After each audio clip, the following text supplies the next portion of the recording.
यदि जिम्मेवारी मिलती है विनय कुमार सिंह को, तो सोनपुर में जो विकास अभी तक नहीं हो पाया है, पूरा विश्वास के साथ हम लोग ये कह सकते हैं कि इस बार जो है सोनपुर जो है नया आयाम लिखने का काम करेगा विनय कुमार सिंह के नेतृत्व में। कि चंदन सिंह जो है मैनेजमेंट जो किए पूरे सोनपुर के जो युवा उनसे कनेक्ट कर पाए, उसमें जो है चंदन सिंह जो उनके लड़के हैं वो मैनेजमेंट का जो काम उन्होंने देखा, एक एक लोगों से जाकर के 1 to 1 बाई फेस मिलने का काम किया।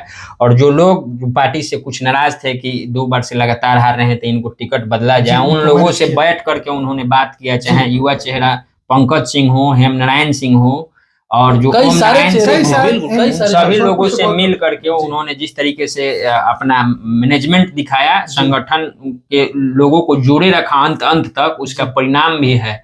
और इस बार जो है पूरे सोनपुर की जनता जो उनको वोट की है, वो उम्मीद लगाए बैठी है कि इस बार मंत्रिमंडल में शामिल होंगे और सोनपुर में चौतरफा विकास का गंगा इस बार बहने जा रहा है। जो कार्यकर्ता सम्मेलन हो रहा था लगातार, एनडीए के जो भी बड़े नेता हैं, चाहे सम्राट चौधरी हो, चाहे उपेंद्र कुशवाहा हो, आप लगातार वो रैली को आप लोग कवर कर रहे थे, उन्होंने मन से ऐलान कर दिया कि इस बार सोनपुर से यदि भाई विनय कुमार सिंह जीतते हैं तो इनको मंत्रिमंडल में शामिल किया जाएगा। उन्होंने बड़े मंच से उस सभा में इस बात का नमस्कार। बिहार में जो है विधानसभा चुनाव समाप्त हो गया, जिसमें कि पूरे बिहार की जनता ने एनडीए गठबंधन को प्रचंड बहुमत दिया है। 202 सीट, जितने भी एग्जिट पोल थे, अलग अलग जो भी मीडिया हाउस जो एग्जिट पोल निकालते हैं, हाँ, वो सभी लोग जो है अपना अपना एग्जिट पोल निकाला, लेकिन सारे एग्जिट पोल फेल हो गए, क्योंकि बिहार की जनता ने इस बार जो है एक छत्र एनडीए को प्रचंड बहुमत दे करके साबित कर दिया कि बिहार में जो है एग्जिट पोल नहीं चलता है। इस बार जो है बिहार में विकास को लेकर के बिहार की जनता ने वोट की है, और इसमें 202 सीट जो है एनडीए गठबंधन को आया है। इसका आकलन कोई भी एग्जिट पोल नहीं किया था। इन्हीं सब विषय पे चर्चा करेंगे। चर्चा के लिए हमारे सीनियर एएसबी आज तक न्यूज से विनोद सिंह जी हैं, और दीपक जी जो कि 50 न्यूज के डायरेक्टर हैं। ये तीनों लोग से हम जानेंगे कि इस बार जो है जो जीत हुआ है, इस बार तो मुख्यमंत्री का चेहरा तय है कि नीतीश कुमार फिर से 10वीं बार पुनः बिहार के मुख्यमंत्री के तौर पे शपथ लेने जा रहे हैं। लेकिन हम लोग चर्चा करेंगे सारण जिला के। सारण जिला के जो 10 विधानसभा सीट है, उसमें जो है एनडीए को 7 सीट पे जीत मिली है। इसमें सारण जिला से कौन कौन से वो चेहरा हैं जो कि जिनका चर्चा चल रहा है कि मंत्रिमंडल में शामिल हो सकते हैं। बिल्कुल, इन्हीं सब विषय पे बातचीत करेंगे। एक बार विनोद जी का बहुत स्वागत करते हैं, और दीपक जी का भी। सबसे पहले तो आप सभी लोगों का मेरे चैनल पर, और तमाम जो हमारे साथी हैं उन सभी लोगों का, जो भी दर्शक है, सभी लोग जो इनको देखते हैं सुनते हैं, उनका स्वागत रहेगा। और हम बात कर रहे हैं कि सारण जिले की, तो सारण जिले में आपको बता दें कि एनडीए से 3 प्रबल दावेदार जो है कि मंत्री पद के रेस के लिए उनका नाम जो है दौड़ रहा है, जिनमें आपको बता दें हम कि सोनपुर से विनय कुमार सिंह हैं जी, और मांझी से रणधीर सिंह है, और अमनौर से मंटू सिंह है, बिल्कुल कृष्ण कुमार मंटू सिंह है, जिनका नाम मंत्री पद के लिए लगातार जो है आगे की ओर बढ़ रहा है। करेंगे हम सोनपुर विधानसभा की ओर चलते हैं, और सोनपुर विधानसभा में आपने देखा होगा कि इस बार फिर जो है कि एनडीए की जीत हुई है।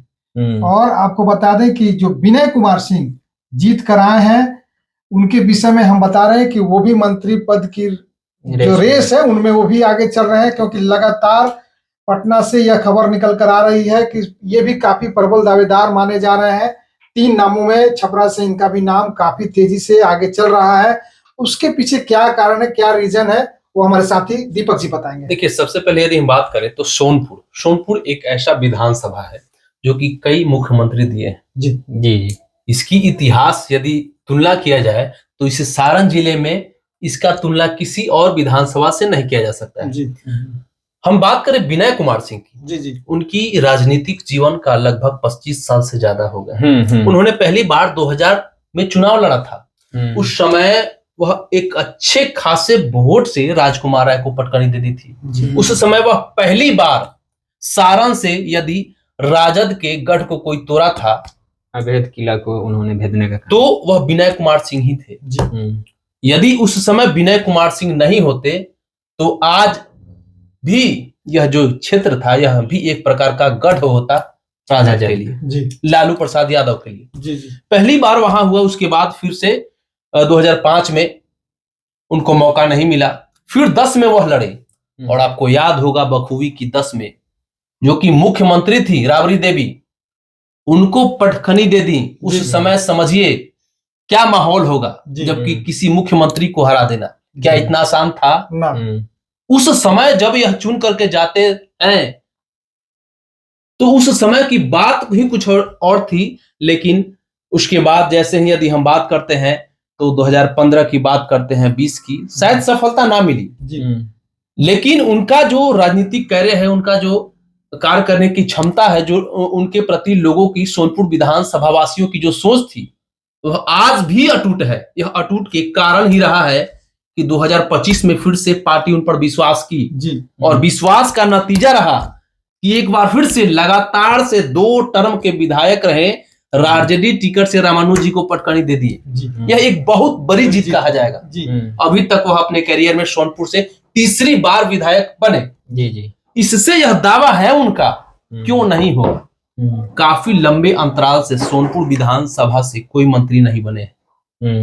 उस समय में सोनपुर के विकास की यदि हम बात करें तो कई सारे ऐसे चीज रही हैं जो कि एक विधायक का जो लिमिट है उस लिमिटेशन से कहीं बाहर जाकर के इस सोनपुर को विकास करना पड़ेगा। उसमें इस सोनपुर यह मांग करती है कि सोनपुर से इस बार जो जीते हुए हैं उनको मंत्रिमंडल में शामिल किया जाए, एक अच्छा पद पर दिया जाए ताकि इस सोनपुर का सामूहिक विकास हो सके। एक बात हम कहना चाहेंगे, सोनपुर की जो संरचना है, देखिए धार्मिक रूप से और जो है ये पर्यटक दृष्टिकोण से जितना डेवलपमेंट होना चाहिए अभी तक जो है नहीं हुआ है। उस साइड चले जाइए, बाबा हरिहरनाथ का मंदिर है, और इधर पश्चिमी में जाइए, पश्चिमी में जगत जननी मां अंबिका भवानी का मंदिर, एक विधानसभा में 2 विश्व प्रसिद्ध जी।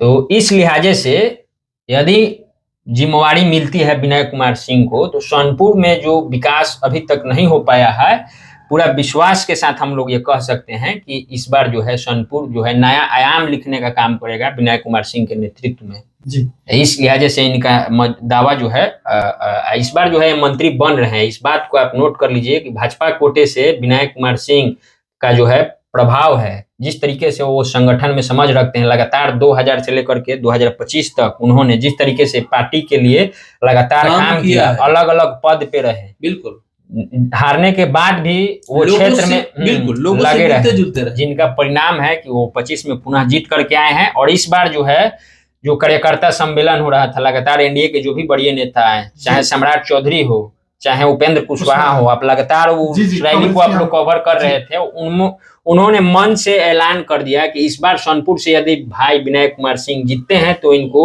मंत्रिमंडल में शामिल किया जाएगा। उन्होंने बड़े मंच से उस सभा में सोनपुर के गंगाजल में जो है कि सम्राट चौधरी ने इस बात का जिक्र किया था कि आप विनय कुमार सिंह को विधानसभा में भेजें, हम उनको मंत्री बनाने के लिए हर प्रयास करेंगे। और दूसरी जो उपेंद्र कुशवाहा जी ने कहा था कि आप लोग जिताएं, हमारे साथी रहे हैं विधानसभा का, इस बार अगर जीत के आएंगे तो निश्चित तौर पर इनको कोई बड़ा पद देने का काम हम लोग करेंगे। एक हम आपको रोकना चाहेंगे, एक बड़ी बात हम आपको बता दें कि विनय सिंह की जीत में एक और व्यक्ति का हाथ बहुत बड़ा रहा है जो अभी किसी को मालूम नहीं है, उनके बेटे का, चंदन सिंह जी। जिस तरीके से उन्होंने जी आप बताएं जैसे कि चंदन सिंह जो है मैनेजमेंट जो किए पूरे सोनपुर के जो युवा उनसे कनेक्ट कर पाए, उसमें जो है चंदन सिंह जो उनके लड़के हैं वो मैनेजमेंट का जो काम उन्होंने देखा, एक एक लोगों से जाकर के 1 to 1 बाई फेस मिलने का काम किया।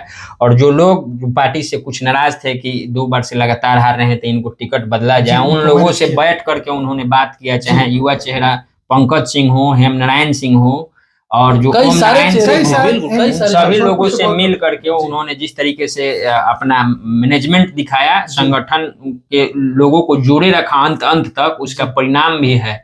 और इस बार जो है पूरे सोनपुर की जनता जो उनको वोट की है वो उम्मीद लगाए बैठी है कि इस बार मंत्रिमंडल में शामिल होंगे और सोनपुर में चौतरफा विकास का गंगा इस बार बहने जा रहा है। चलिए, तो आज की जो चर्चा थी सारण जिला के जो भी ऐसे चेहरे थे जिनको 2025 के चुनाव के बाद अच्छी खासी वोटों से जीत हासिल हुआ और वह मंत्रिमंडल में इस बार शामिल होने की संभावनाएं है। हालांकि अंतिम जो फैसला होगा वह पार्टी का ही होगा, आला कमान का ही होगा, लेकिन हमने जो आपको नाम बताए वह नाम ऐसे हैं जो अभी भी रेस में है और अच्छे मंत्री पद के दावेदार भी हैं। खाए आप लोग अपनी राय प्रतिक्रिया कमेंट बॉक्स में जरूर दें और यह भी लिखना नहीं भूलें कि किन हमने जो नाम आपको सुझाए उन नामों में किनको कौन सा मंत्रिमंडल पद दिया जाना चाहिए। वीडियो देखने के लिए बहुत बहुत धन्यवाद। आप अपना व्यक्तिगत कोई विचार हो कमेंट माध्यम से रख सकते हैं और भी सारे विधानसभा का सीरीज हम लोग लगातार लाते रहेंगे। चैनल से जुड़े रहिए, जो भी अपडेट होगा एक एक जानकारी जो है हम लोग चैनल के माध्यम से देने का काम करेंगे। वीडियो देखने के लिए बहुत बहुत धन्यवाद। जय हिंद, जय भीम।